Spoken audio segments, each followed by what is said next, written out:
आदाब दोस्तों, मैं हूं अवैस रफ़ीक और आप देख रहे हैं दो टोक। दोस्तों, आज मैंने बात करनी है इंटरनेट के नाम पे जो फ्रॉड किया जा रहा है खित्ता कश्मीर के लोगों के साथ उस पर। क्योंकि जो 4G के नाम पे जो 2G सर्विस मुहैया की जा रही है आवाम को, ऐसा बताया जा रहा है जैसे वो कोई एहसान कर रहे हैं हम पे।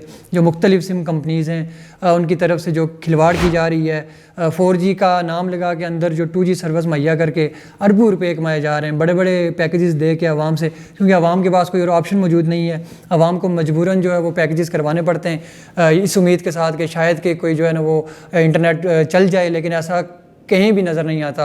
इक्का दुक्का जो इलाके हैं या शहर हैं वहाँ पे आपको स्पीड अच्छी नज़र आएगी।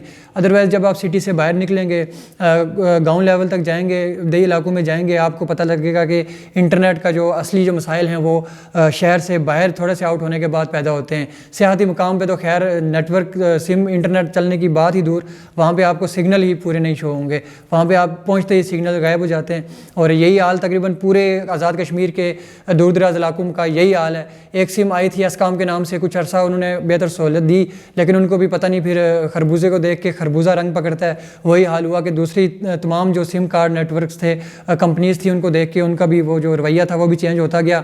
और आज ये हाल है कि उनका जो इंटरनेट है वो भी मेयारी और उस तरह से काम नहीं करता जैसे उसको करना चाहिए था, जैसे वो कर रहा था। शहर से आउट जाते ही आप बिल्कुल इस चीज़ से जो है वो मफलूज होकर रह जाएंगे कि आपका जो इंटरनेट है वो चले।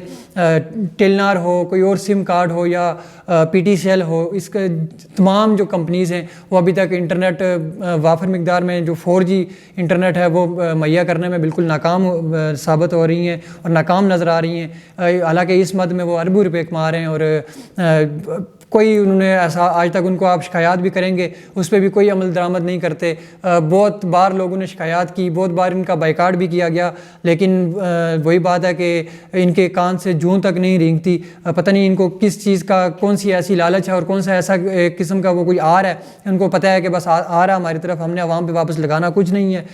इंटरनेट के नाम पे ये फ्रॉड बहुत पुराना चल रहा है।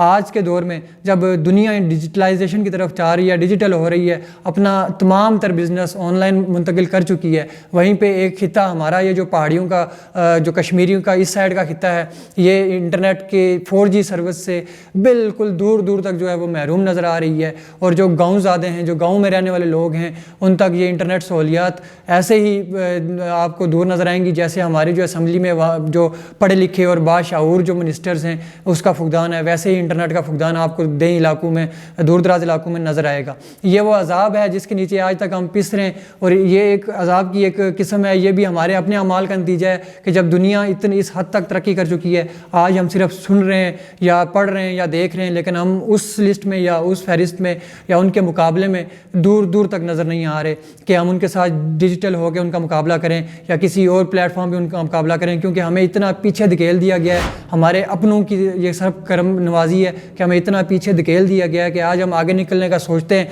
और देखते हैं कि दुनिया कहाँ तक पहुँच चुकी है, फिर हम मायूस होकर बैठ जाते हैं कि दुनिया तो इतना आगे पहुँच चुकी है कि उनका मुकाबला करने की सकत जो है वो हमें मौजूद नहीं है। ये वो मायूसी है जो हमारी कौम में आ चुकी है और इसका ज़िम्मेदार हम खुद भी हैं और हमारे वो तमाम रहनुमा हैं, हमारे वो तमाम मिनिस्टर्स हैं जिनको हमने आगे लाया, जिन पे हमने एतबार किया कि वो हमें जो है वो दुनिया की तरक्की की दौड़ में शामिल कर सकेंगे। हालांकि ऐसा कुछ भी नहीं है। वो हमें उनका बस चले तो वो हमें इतना पीछे धकेल दें जितना आज से 70 साल 80 साल पहले आवाम होती थी कि जिस तरफ उनको लगा दिया जाए वो उनके साथ लग जाते थे। वो भी सादा आवाम थी, वो इसलिए लगती थी कि वो एक वफ़ादारी एक लफ्ज़ था, वफ़ादारी एक ईजाद थी वो पुराने सादा लोगों की, उस चीज़ को लगा दिया जाता था। और इस वफ़ादारी से हमारे मिनिस्टर्स ने, हमारे जो रहनुमा थे, हमारे जो लीडरान थे, उन्होंने बहुत फ़ायदा उठाया और अपना जो वफ़ादार लोग होते थे उनसे उनका फ़ायदा उठा के उनको साइड पे करके अब सिर्फ जो है वो मफाद परस्त टोलों को आगे ला रहे हैं। और जो कौम है, जो अपना इलाका है, जो अपना शहर है, जो अपना ज़िला है, जो अपनी आवाम है वो तरक्की करे, ये उनकी जो है वो ज़हन में ऐसा कोई सोच नहीं आती। वो चाहते हैं कि आवाम तरक्की ना करे, क्योंकि अगर आवाम में शऊर आ गया, आवाम ने तरक्की कर ली, तो फिर उनके साथ चलने वाला, उनके नारे मारने वाला और उनकी गाड़ियों के आगे पीछे दौड़ने वाले जो आवाम है वो ख़त्म हो जाएगी। इसलिए उनके बस की बात नहीं है या उन पे ये चीज़ उन पे आप बिल्कुल छोड़ना ये आपकी बेवकूफ़ी होगी कि वो आपके लिए कुछ करेंगे। इसके लिए आपको खुद आवाज़ उठानी पड़ेगी, आपको अपने हक़ के लिए आगे बढ़ना पड़ेगा। दुनिया अपना सारा बिज़नेस ऑनलाइन मुंतकिल कर चुकी है, लेकिन आप आज भी ज़लील होते ہوئے بینکوں کے آگے لائنوں میں کھڑے نظر آئیں گے، یہ آپ کی اوقات ہے، یہ آپ کی حیثیت ہے۔ اس چیز کو آپ جانیں کہ آپ پہ ظلم کوئی اور نہیں کر رہا، آپ خود ہیں ظالم، کیونکہ جو ظالم سب سے بڑا وہ ہے جو ظلم برداشت کرتا ہے۔ آپ سب سے بڑے ظالم خود ہیں۔ جس دن آپ نے ظلم برداشت کرنا چھوڑ دیا، اس دن کوئی بھی طاقت جو ہے وہ آپ کو ترقی سے نہیں روک سکتی، آپ کو جو ہے دنیا کے ساتھ مقابلہ کرنے سے نہیں روک سکتی۔ اس لیے آپ پہ ہوتا جو ظلم ہے اس کے خلاف آپ بولیں، آپ آواز اٹھائیں، آپ سوال کریں کہ آپ کے جو حقوق تھے وہ کیوں تلف کیے جا رہے ہیں، آپ کو کیوں نہیں دیے جا رہے۔ انٹرنیٹ کے نام پہ جو آپ کے ساتھ گھناؤنا مذاق آج تک کیا جا رہا ہے وہ آپ کے ساتھ کیوں کیا جا رہا ہے، اور اس کا حل اور اس کا سدباب کون ہوگا، کون اس کا جو حل نکالے گا۔ ملتے ہیں آپ سے اپنے اگلے ولاگ میں، تب تک اپنا اور اپنے ارد گرد رہنے والوں کا بہت خیال رکھیے گا۔ ہمارا یوٹیوب چینل سبسکرائب کیجیے اور فیس بک پیج کو فالو کیجیے گا۔ خدا حافظ۔